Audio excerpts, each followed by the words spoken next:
22 तारीख को प्राण प्रतिष्ठा है। प्राण प्रतिष्ठा से पहले सुरक्षा सबसे महत्वपूर्ण है और इस बात को लेकर सुनिश्चित किया जा रहा है कि सुरक्षा चाक चौबंद हो। आईजी अयोध्या रेंज इस वक्त हमारे साथ हैं। प्रवीण जी, किस तरह की तैयारियां की गई हैं और कैसे ये सुनिश्चित किया जाएगा कि अयोध्या सुरक्षित रहे? देखिए, अयोध्या हम लोगों ने सुरक्षा के लिए पूरा एक विस्तृत जो लेआउट है, जो रूपरेखा है, वो पूरी तरह से तैयार की हुई है। हम लोग अब अपने फोर्स को नियमित ब्रीफिंग और जो उसके बाद डीब्रीफिंग कर रहे हैं, उसका उद्देश्य यही होता है कि जो प्लेसेस हमने बताए हैं, क्योंकि क्राउड कंट्रोल एंड सिक्योरिटी दोनों चीज़ें एक साथ हैं।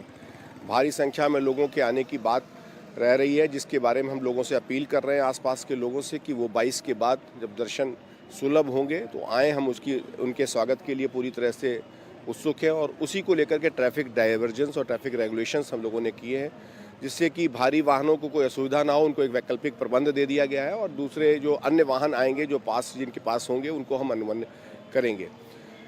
जहाँ तक सुरक्षा की बात है, मंदिर परिसर में हमने हमारी जो सीआरपीएफ प्लस यूपीएसएसएफ, पीएसी और सिविल पुलिस के कंपोनेंट्स हैं, हमारे पूरे क्षेत्र को डिफरेंट जोन्स और सेक्टर्स में डिवाइड किया गया है।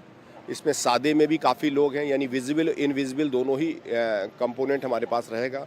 और इसको मल्टीप्लाई करने के लिए टेक्नोलॉजी का सहारा लेते हुए हम लोगों ने जगह जगह को सीसीटीवी कैमरे से आच्छादित किया है। हमारे रिवराइन सिक्योरिटी के पॉइंट ऑफ व्यू से इसको पेट्रोलिंग रिवर पर की हुई है। हमने हमारे जो 190 हमारे नाविक हैं, जो स्थानीय नाविक हैं, वो भी हमारे सुरक्षा के सरयू प्रहरी के रूप में कार्य कर रहे हैं। उनको भी टास्किंग है और वो लगातार हमारे साथ एज ए विशेष पुलिस अधिकारी के रूप में अपनी भूमिका का निर्वहन कर रहे हैं।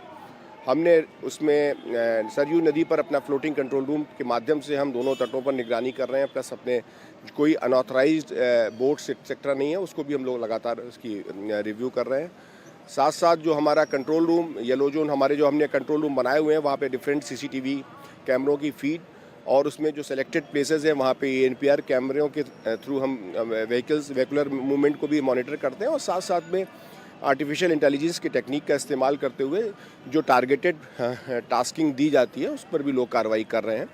तो कुल मिलाकर के पब्लिक जो अथाह संख्या में यहाँ पर आती है, उसके तैयारी को लेकर के, और 22 तारीख के बाद जो अनवरत आने वालों का श्रृंखला रहेगा और ट्रेनें हमारी भारी संख्या में आएंगी, फ्लाइट्स लगातार आती जाएंगी, उन सारे और पब्लिक जो आसपास के पूरे अवध क्षेत्र के और नगरी को छावनी में तब्दील कर दिया गया है। जहां तलक आपकी नजर जाएगी, आपको पुलिस बल की तैनाती नजर आएगी और पुलिस बल लगातार आने जाने वाले लोगों से रैंडमली भी पूछताछ कर रहे हैं, जांच पड़ताल कर रहे हैं कि आखिर जो श्रद्धालु बाहर से आए हैं वो कौन है, उनकी पहचान क्या है, ये भी पता लगाया जा रहा है। और सिर्फ जमीन पर नहीं, बल्कि सरयू में भी सुरक्षा के चाक चौबंद इंतजाम किए गए हैं।